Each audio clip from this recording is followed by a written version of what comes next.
Well, what an amazing panel of speakers. I think the sort of sense that International Women's Day means something different this year, and in fact is more important, I think, than in all the time that I've been politically active, I think is clear, because even last year it was formally the 100th anniversary, but I think this year it seems to be having more impact, more people talking about it, and the sense of the struggles internationally, and linking with the struggles historically that we can see some of them in the slides, well, we could before, see some of them on the slides, that sense of struggle that reaches across a century, that reaches across the globe, I think is absolutely phenomenal.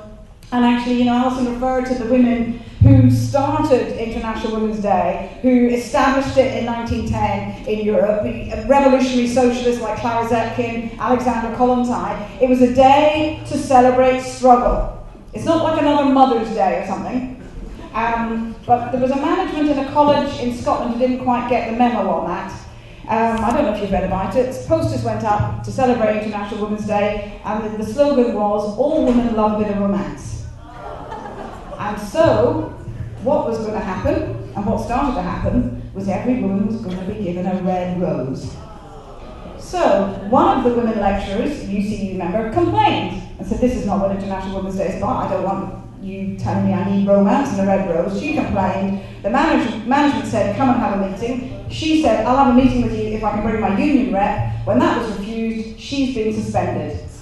So there you go. If you are passively accepting a red rose as a woman, that's okay. But if you tell your manager where to stick his red rose, somewhere where the sun doesn't shine, well, hey, you're not so supported. So there was a campaign, Details and Socialist Worker, to support this woman in her fight. So this is not a day for a hallmark message. This is a day about struggle, about fighting back, and it always was. And I think, you know, the reason it has such resonance today is because of the revolutions, is because of the sense of resistance that's going on. Because every struggle, every wave of resistance historically has brought the question of women to the fore. Every time, the question of what happens about women. And for me, you know, spending some little times in Egypt during the revolution, and some of my pictures were in there, seeing the women who camped out, who fought, who marched, and everything else, is that women have been the centre of those revolutions. And actually, every time the regimes try to break that, whether it's, as Nadine described, in Cairo, attacking women, only to provoke more women to come out of the streets. It hasn't worked. The repression hasn't worked, that sense of breaking them.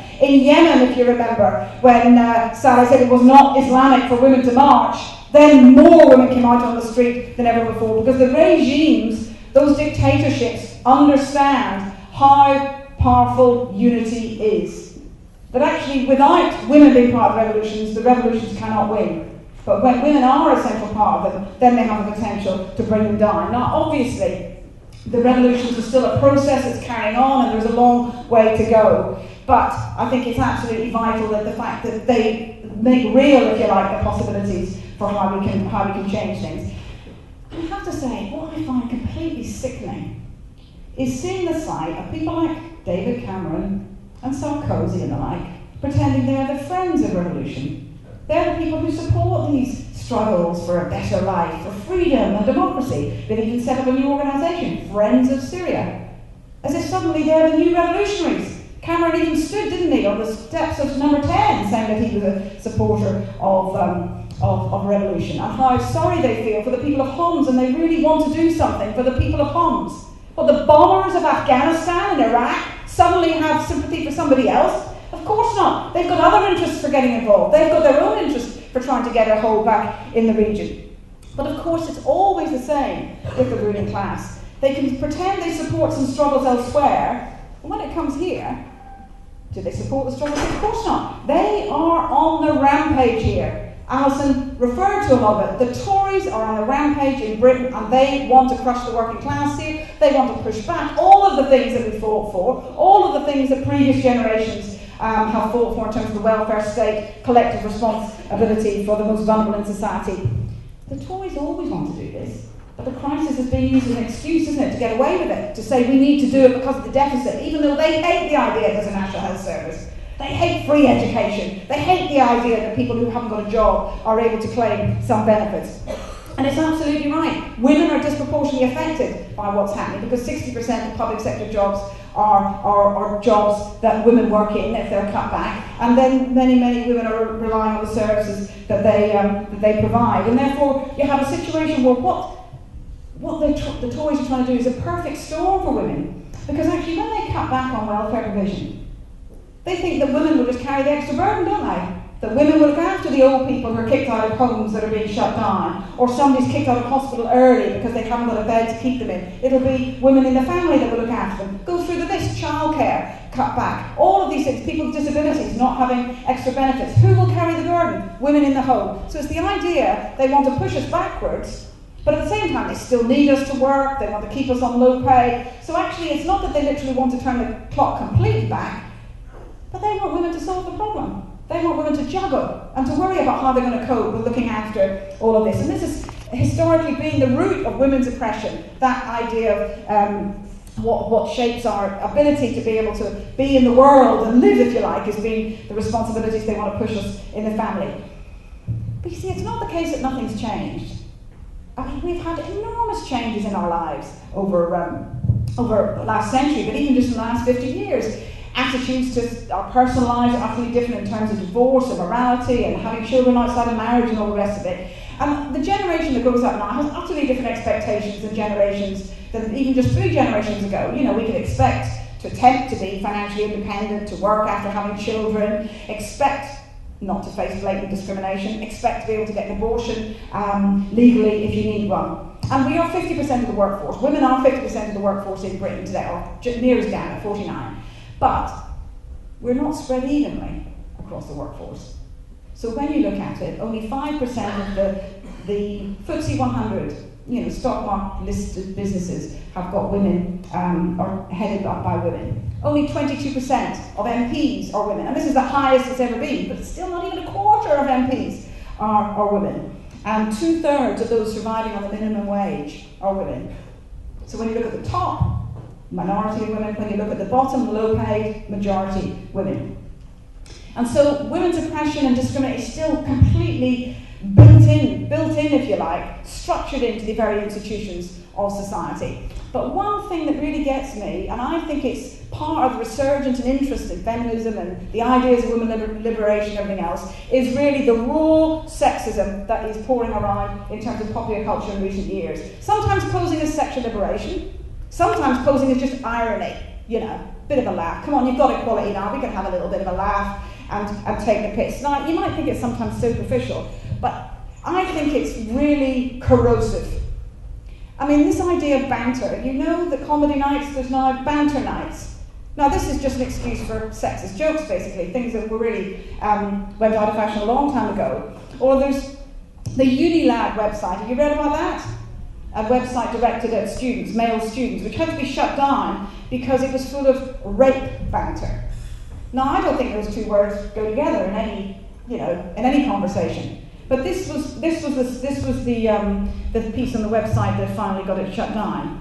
If the girl you've taken for a drink won't spread for your head, think about this mathematical statistic.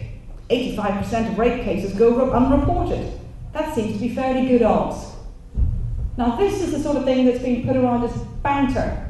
And actually, the apology, so-called, that the website produced said, we took things a bit too far. Or have you heard the one about the washing instructions on the jeans? Heard that one? Okay, here they go. Machine wash warm, inside out with light colours, use only non-chlorine bleach, tumble dry medium hot iron, do not iron print, or give it to your woman, it's her job. That's really in a pair of jeans, I'm not making it up. Now, the fact that this sort of thing can go wrong, this is like, we've got equality, this is just a bit of a laugh, it's no problem. Hilarious. And I think that sense really of the sexism that's something that is so corrosive really flows into what's often been called, and I've often described it as raunch culture, and that idea of sexism with a twist. It's empowering. It's empowering to go lap dancing, to go learn how to pole dance. It's getting in touch with your sexuality. It's being liberated, and if you don't like it, you're a prude, you're narrow-minded. it's something that it shows that you don't really get it. You're too sort of uptight. And I think this sort of thing has actually, I think, provoked many, especially younger women who are growing up. This is their first experience of sort of expressing themselves and their sexuality, being, having to be shaped in this way is horrific, and the imposition that it puts on you in terms of how your body should look. The Barbie doll is back. The Barbie doll was around in the 1950s, but the Barbie doll image is back. And the idea that when all the scandal came out about the silicone implants, for women, these were cheaper operations for women who really have been ending up being forced by everything that's thrust upon them in society to feel that they're not really a woman unless their breasts are bigger than they were born with, have actually ended up implanting silicone that should only have been stuffing furniture, but it's inside their bodies. I mean, it's barbaric, isn't it? It's really something that really, in the 21st century, shouldn't exist.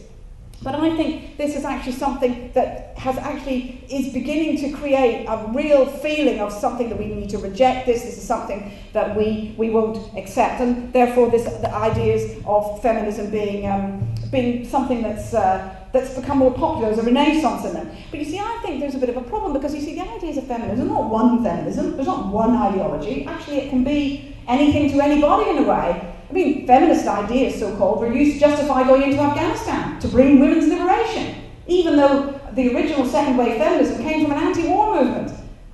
It's a long trajectory, isn't it, where ideas can suddenly turn into their opposite. I mean, some feminists say that, as a feminist, I think it's outrageous that women wear the hijab and it should be banned. Other feminists say, I think women have a right to wear whatever they choose, however little or however much. So ideas that can be turned into anything, I think show the problem that if you just look through the world through the prism of gender, you actually get something that doesn't actually take you very far. But actually, I think some feminists, the idea of men bad, women good, is something that's almost common sense in a way in society. All the articles that were written, if it wasn't for male testosterone, there wouldn't have been a crisis, because the testosterone makes them take big risks, and if women had run the world, there wouldn't have been a crisis. I mean, this is something that was being seriously argued in the Observer at the time. I mean, Melanie Phillips talks about men in such a way as if they're just sort of animals, and says that there's a need to civilize aggressive male characteristics. So this idea of men, their hormones make them bad, and women their hormones make them peaceful and nice and caring and sharing. To me, I reject that just as much as I reject the idea that women can be scientists, or women don't like maths, or, this idea that we're in any way biologically determined is something that we should reject. But I think it can flow from an idea of just seeing things through gender. And it's even to the case where some Tories are claiming to be feminists now, aren't they? I mean, it's just... I'm sorry, but there was the picture, the shocking picture of, the Fawcett Society t-shirt, this is what a feminist looks like. But, yeah, exactly, that's it. Well, guess who was wearing it? Theresa May. So this is where I have a problem with a set of politics that Theresa May can even bend to pretend that she's one.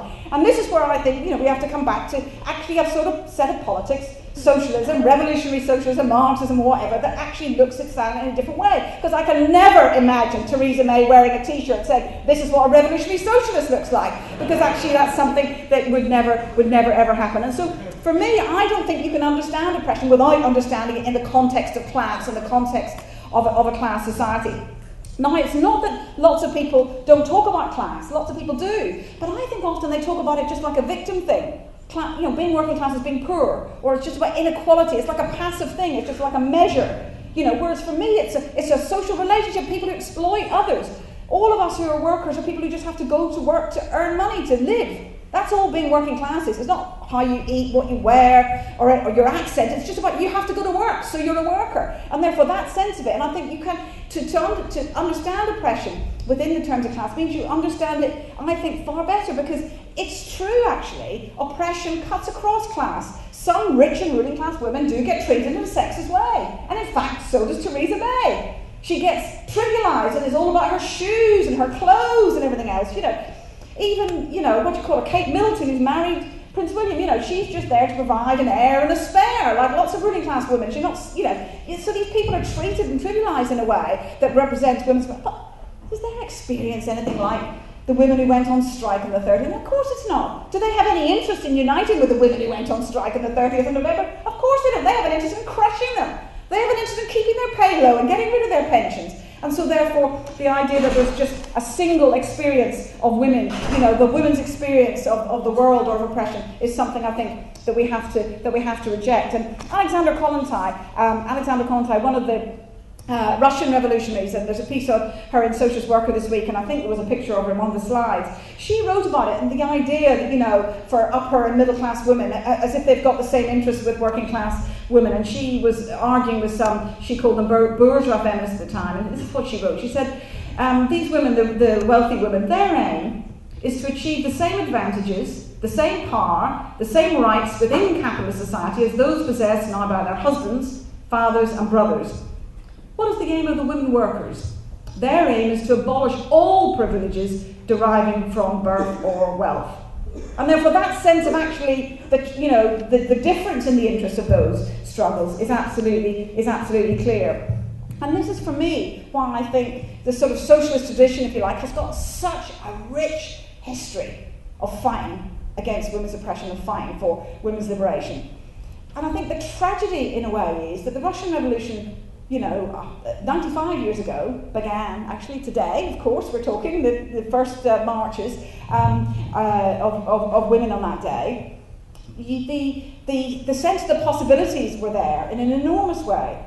But what Russia ultimately was defeated by Stalinism. You got a situation where women became oppressed, where there was really no, in the end, you look at it, and people around the world looked at that Stalinist Soviet Union and said, well, if that's socialism, and women are still oppressed, then you can't get, socialism doesn't mean that women can be liberated. And it cast a long shadow over the 20th century. That people would say to people selling Socialist Worker, go back to Russia. Now, that's not happened probably to many people in this room, but there was that sense, oh, you want that dreadful sort of society. No, we in the SWP never wanted that sort of society. We said it wasn't socialist.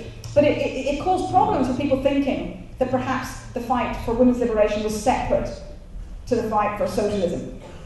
What for me is different now about the 21st century and about the struggles we're seeing is that I think a revolution that has women's liberation at its heart has become tangible. It's real. There are real women that we're looking at here on the screen. It's not history, it's not 100 years ago, it's not in the book, but they're on the streets, they're striking, they're protesting, they're marching now, today. And in Britain, women are marching, striking, protesting today. And therefore, the possibilities are rich. And I think there cannot be two separate struggles, one against oppression and one against exploitation and against the system. I think what we always do as socialists, we fight against every manifestation of oppression. A sexist joke, a poster, giving a rose away in a college, pretending that's how you treat women. We protest and argue against all of those things. But all the time, those struggles I see as part of a bigger struggle to try and get rid of the very society in which the oppression is rooted, where it came from in the first place. We're going to try and get rid of it forever. We don't just want to get rid of the symptoms of it, we want to get rid of the cause of it, which is the system itself. And I think this is what's happening. I mean, look at the protests the Tories have seen since they came into power. Look at the student revolt. The young women that were part of that. And in fact, some newspaper things were saying, oh, isn't it terrible? Look at these young women running around being violent and stuff. But the fact was militant and women at the heart of it. Look at the mass demonstration that Alison referred to, the 26th of March. I mean, that was magnificent. That was the beginning of these things. And I felt like there was a sense people looked around and said, wow, the working class is still here. And look at us. And we're big, and we're enthusiastic, and we're angry. And actually many of them were women, and many of them hadn't been involved in anything like that before. And I think also, when you saw the two big strikes of last year, I mean, just remember, it wasn't that long ago. The 30th of November strike, 2.6 million people, the majority of them women, and magnificent strikes. Every little town, every city had demonstrations, some of them bigger than they'd ever seen in those places before.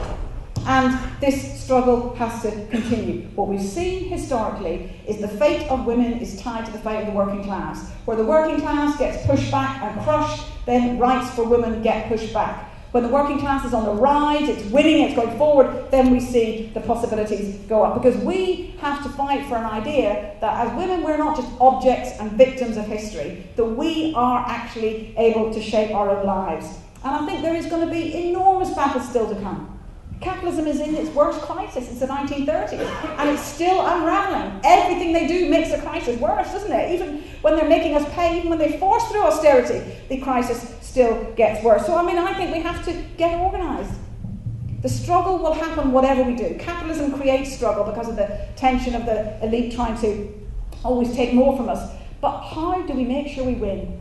What sort of politics shapes the struggles? How do we learn the lessons from past struggles and not just constantly remake the wheel every time there's a strike or a revolution or mass resistance? And that is why we are building an organisation. That's why we build the SWP. We don't just go off and protest. We get organised. And actually, you know, some of our comrades in the SWP have been critical to making sure the strikes were big and united and pulling their unions behind, played a critical role. And it's absolutely vital. And I tell you what, I've been so proud to be in the SWP this last couple of weeks. I mean, to be villains of the week in the Sun, that's a badge of honour, isn't it? This idea, you know, that the newspapers have been doing exposés. The Socialist Workers' Party, they're militant. My goodness, I didn't know that. They're Trotskyists. You're kidding me. What? That's Socialist Workers' Party? These people go round with their placards. Yes, that's us.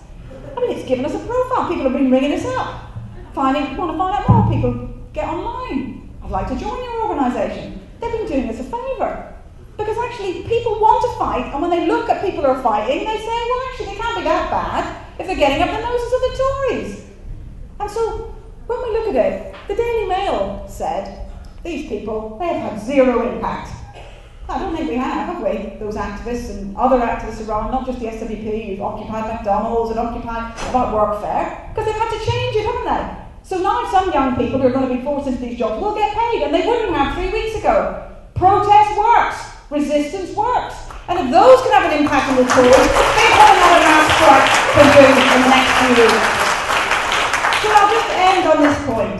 If we think little protests can work, think of the big ones. Think if we can get really organised in the class that we can not only push back the Tories, but do something much, much more. Fight, talk about a different sort of society. Because that's the sort of arguments that happen in Greece and other places. It's not just about stopping the bad things, but it's creating some good things, alternatives, the things that we can do ourselves as workers.